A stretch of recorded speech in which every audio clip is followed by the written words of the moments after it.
Right? Dendrite is nothing. It's basically a part from where we receive the input.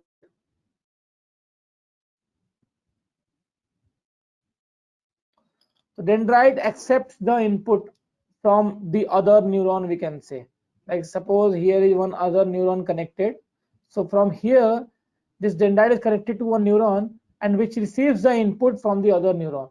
This is the basic work of the dendrites. Fine.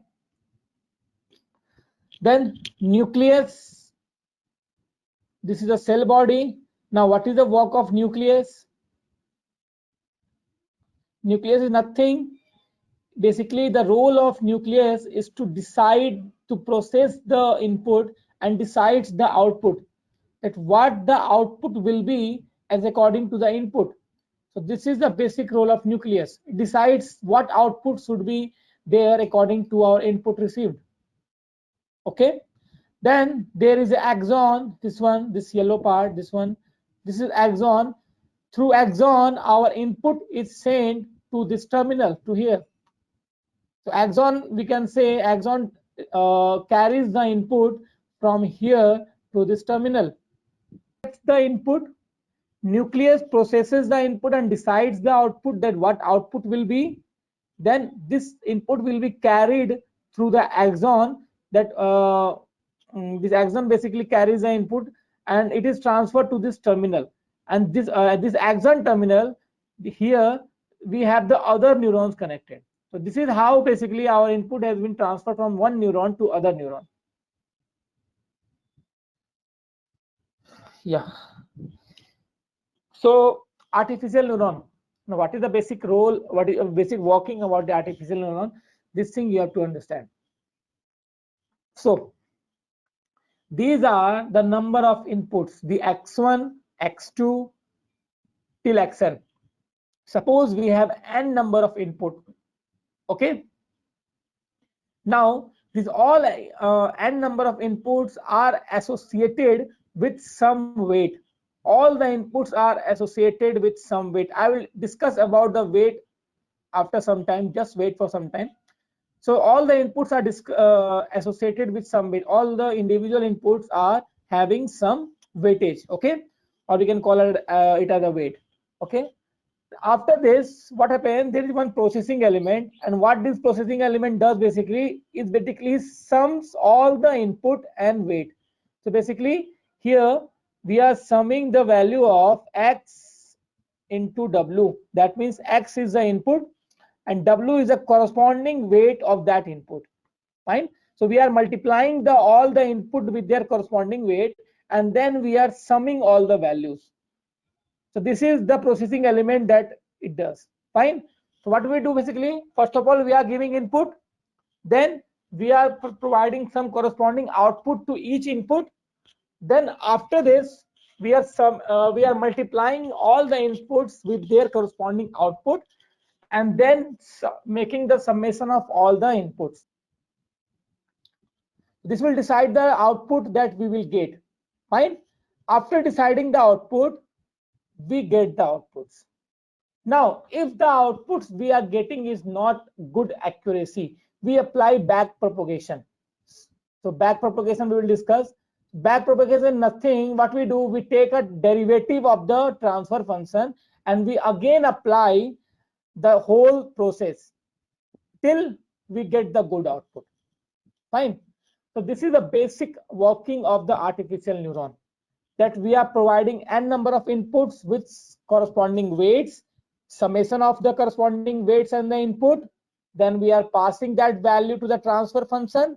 Transfer function checks the input and give us the corresponding output. Input is suppose 2, this is 3, this is 1, and suppose this is 0. Basically input cannot be 0. So let's take it 0, no problem. Now this is the weights. This is our inputs. Now let's discuss about weight. Suppose this is weight 1, here I am giving 2, here I am giving 1, and here also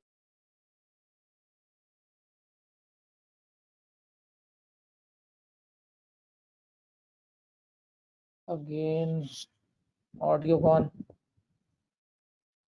So x into w, tell me, here we will get 6, then here we will get 1, and here we will get 0, right? In the first case, we will get, now tell me the value of summation of xw,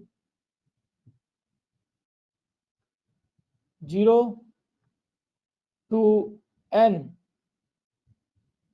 yeah, 9, yeah. Now this will be passed to any activation function. This 9 will go to any activation function. So just understand till here only. Now what is this weight basically? Now basically the role of weight is what? Basically in simple words we can say the priority, that which input I am giving the more priority to which input. Suppose in this case I am giving the more priority to this input. So if we don't get the output now, so we either change the activation function or we change the weight value. We just change and just check by random value by applying hit and trial method.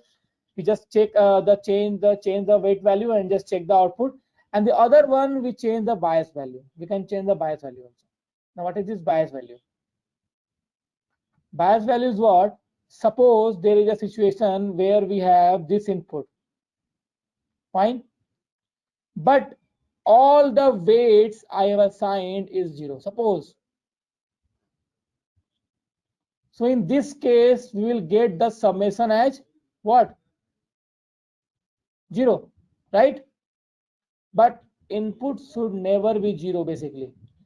We should never provide 0 to the sigmoid function or any activation function. So what we do, we add this value with the bias. So suppose bias is something a constant value. Suppose the value of bias is 2, so our input will become 2. So the main role about the bias is nothing. It basically see that the input that we are sending is not 0, maybe more than 1, and if the hidden layer is more than 3 or 3, we call it as a deep learning. If the hidden layers are more than 3 or 3, we call it as a deep learning. Fine. This is about the multiple perceptron. Basically we use this for a complex network, complex statement. We can say we can use it for simple statement also. We will take only one layer in this. That's the main role is the main role of activation function is to calculate and decides the output. I've already explained this. What are the types? The first one is the step function, second one is a sigmoid function, the third one is hyperbolic tangent, the fourth one is rectified linear unit.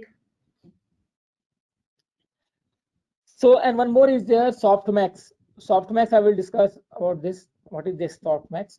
So basically these 5s are there: step, sigmoid, hyperbolic tangent, and rectified linear unit ReLU. Out of these, sigmoid and ReLU are the most used one because they give us the good output. Fine. So generally we use sigmoid and ReLU, but you can use any function according to your like output. If you're not getting good accuracy, you can change the activation function and try. Fine. So we'll discuss one by one. So the first one is step function. Step function is nothing. Here we are getting input either 1 or 0. That's it. So if simply we can give the equation as fx will be 0 if the value of x will be 0 less than 0, and fx will be 1 if the value of x will be greater than equal to 0. That means for all the positive value of x, we get the y as 1. So and for all the positive negative value of x, we get the value as 0. That's it. So step function is what? If we are receiving the input positive, we will get 1. If we are receiving the input as negative, we will get the output as 0. The next one is sigmoid function. This is a sigmoid function. It looks like here we have a continuous value, not a discrete value. So the equation is fx equal to 1 divided by e to the power minus x, exponent to the power minus x. This is the equation of a sigmoid function. So here the value is not 0 and 1 only. It can be between 0 and 1. It can be any value between 0 and 1. Got it, all of you?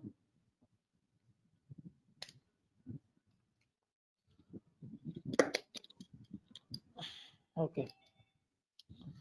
Next one is hyperbolic tangent. Quite similar to the sigmoid, but the range is here. In the case of sigmoid, the range of the output we are getting is from 0 to 1. So in this case, the range is from -1 to 1. A trigonometric function, we can say the cos hx equal to e to the power x plus e to the power minus x divided by 2, sin hx e to the power x minus e to the power minus x by 2, and tan hx e to the power x minus e to the power minus x divided by e to the power x plus e to the power minus x. That is simply sin x by cos x. That's it. Tan, you know, na, tan x is basically sin x by cos x. You must have studied in the trigonometry. So this is about the hyperbolic tangent function. Here the input lies between, the output is between -1 to 1. Okay. So the next one is rectified linear unit. In short, we call it as a ReLU function. Here you can see, like for all the negative value of x, we are getting the value of y as 0. And for all the positive value of x, we are getting the value of y as x only. So this here basically we call this function as f(x) equal to max of 0, x. That means it will find the maximum value out of 0 and x. Whatever will be the maximum value, either 0 or x, that will be our output.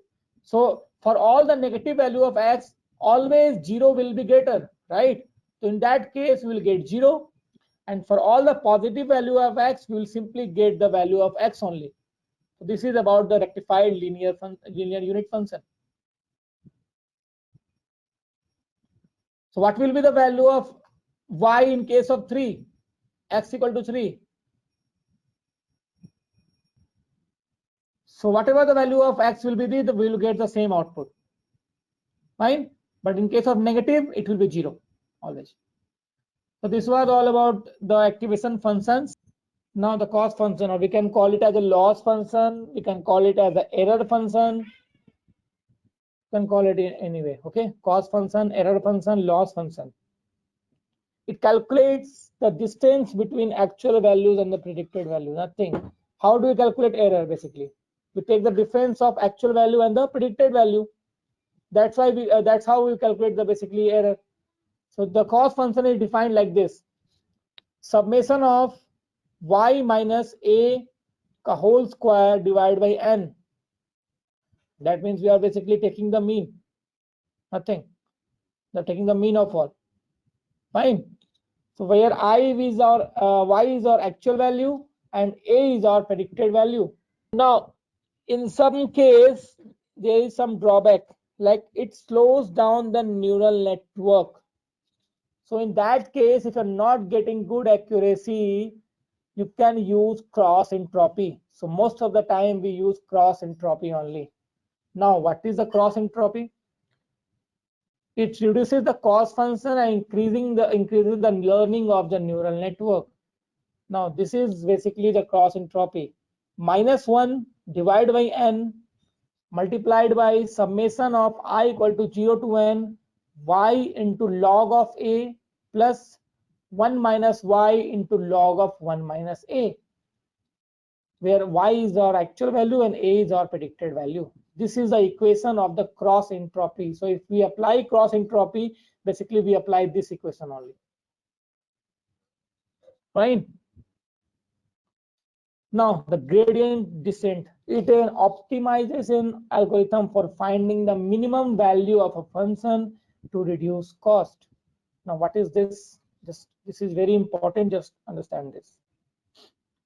Here you can see the graph is between cost and weight. Here we have weight and here we have cost. Fine. So what is the role of gradient descent? The role of gradient descent is basically to find this value. Now what is this value actually? Suppose I'm taking a situation here. Like suppose we have one way, we have 2-3 weights. Suppose 2, 3, or we take only one weight. Let us take only one weight. Suppose for the value of weight as 2, I'm just checking for a one input only. Okay, we are getting the cost error as 0. Suppose 7. That means 70% of error we are getting. Suppose. Fine. So for the value of weight equal to 2, we are getting the cost function as 0.7. Just suppose. Now what we are doing, we are increasing the weight. Suppose we are increasing the weight, our cost function has reduced to 0.6. So what will you will do in this case? Yeah, we will keep increasing the weight, right? So we'll keep increasing the weight till we get the less cost function, less cost value. Now here, similarly, here in case of 5, we are getting 0.3. No, in case of 5, we are getting 0.3. So you will again increase. But here in case of 6, we are seeing that after giving to 6, the cost function has gone to 0.8, just suppose.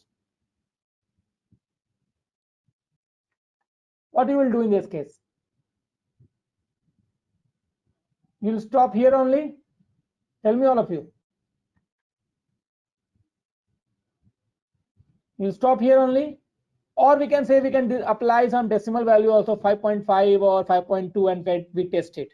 So in this case, if we are saying considering this, we will stop here only. So this is only the actual value of 5 here, this yellow one. So this is basically the role of gradient descent. Finds at what minimum value, maximum value of weight, the minimum cost function is there. Here, after seeing that, if I increasing the weight from here, our cost function is again increasing. So we'll stop here only. Yeah. So I got the data here. You can see the first column is province or state. Second column is country. Third column is latitude, longitude, date, confirmed, death, recovered.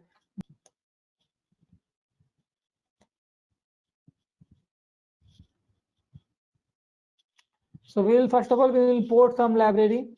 So import pandas as PD, import matplotlib.pyplot as plt, import Seaborn as SNS.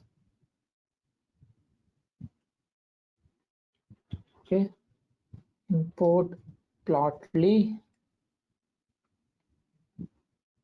import plotly.express as px, import plotly dot graph underscore objects as scope. PDF, basically the data frame, or we can take COVID also, that depends on you. I'm just using DF for small. Okay, so pd dot read underscore CSV, and I will just pass my URL and execute this. And if I write dv.head, I'm getting all the data. So now, if you look to the information of this data,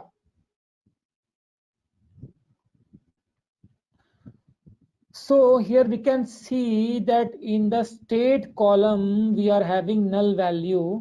Okay, so we will remove this later on, leave it like this as if. Main date should not be a string, because here at the last we have to predict the data according to the date only. We have to use time series analysis for the prediction. So this date should not be in the form of object, so that we can predict according to the date. So we have to convert this data type to date time. Fine. So for converting this data type to date time, what you can do, You can use the same code here that I've copied here, all of you. Same code, and you have to make some changes in this code only. What changes you have to do? You have to write here and just now we will just filter the country wise. Sorry. Now we will filter the country wise.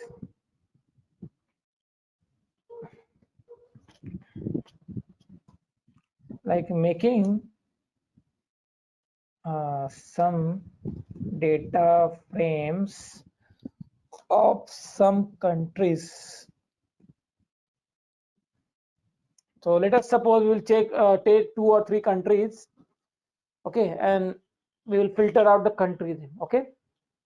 So let us take the first one who is very much famous at China. Let us check it for China first. So tell me, this is the complete data I am having, df.head. In df, I am having the complete data, this one. Now tell me, if I want to just check the data for China, so how can I do this? Here, I'll use double df. So df, here I will write country equal to, according to the conformed cases, we will sort the value. So data dot sort underscore values, and here I will write the column name through which I'm going to sort. So I will write the column name as conformed ascending equal to false and in place equal to true. I'm replacing the data also. Okay. So you are getting warning, so not a problem. Now, if you simply print data.head again, so it has been sorted according to the conformed cases. Okay. The data has been sorted according to the conformed comma 8. Okay. Now we will bar plot. So SNS dot bar plot. In the x-axis, we will take conformed cases. So x is equal to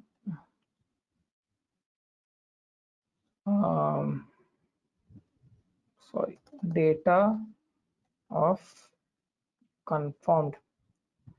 In the y-axis, what should I take in the y-axis? After this, we will plot for recover. Okay.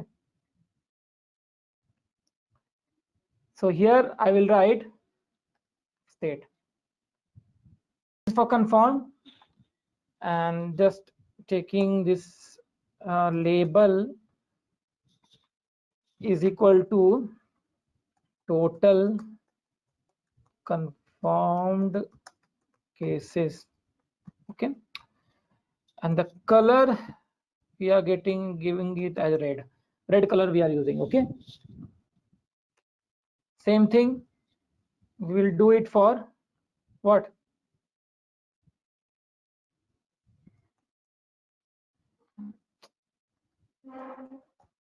Recovered. Here I will write same thing, and total recovered cases, and let it be green. Green will be, I think, good color for this recovery. Okay.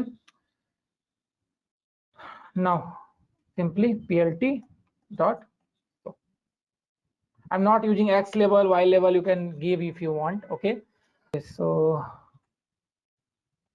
import matplotlib dot pyplot as plt, and C1 I think I've done. Okay, fine.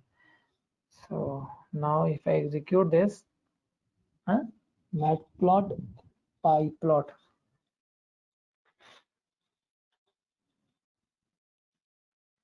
Yeah, see, here you can see Maharashtra. This is the Maharashtra, about Maharashtra, and out of which this green color has been recovered. So you can see this. Fine. I can't see anywhere because I have left one command here to write plt dot legend. Then only you will get that. LOC is equal to 1, 2, 3, 4. So I will write here 4. 4 is what? The quadrant number basically. See here you can see. So this is our first quadrant here. This is our second. This is our third, and this is our fourth. You must have studied in the graph. This is first. This is second. This is third. This is fourth. Fine.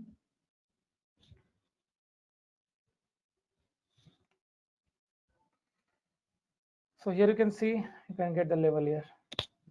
So this was all about basically the COVID-19 data analysis, forecasting and prediction. So this is all over now. Rename has not been done. 1 second.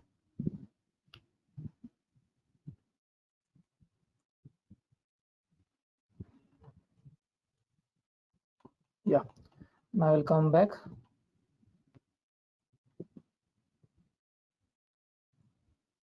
Yeah, now if I print this DF, you can see I got the details for India now.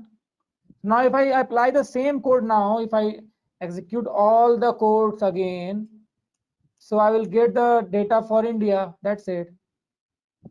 See, it's executing now.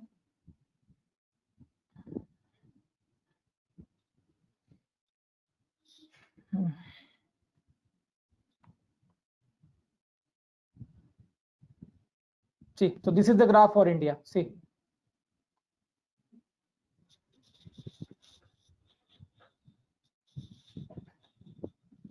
got it?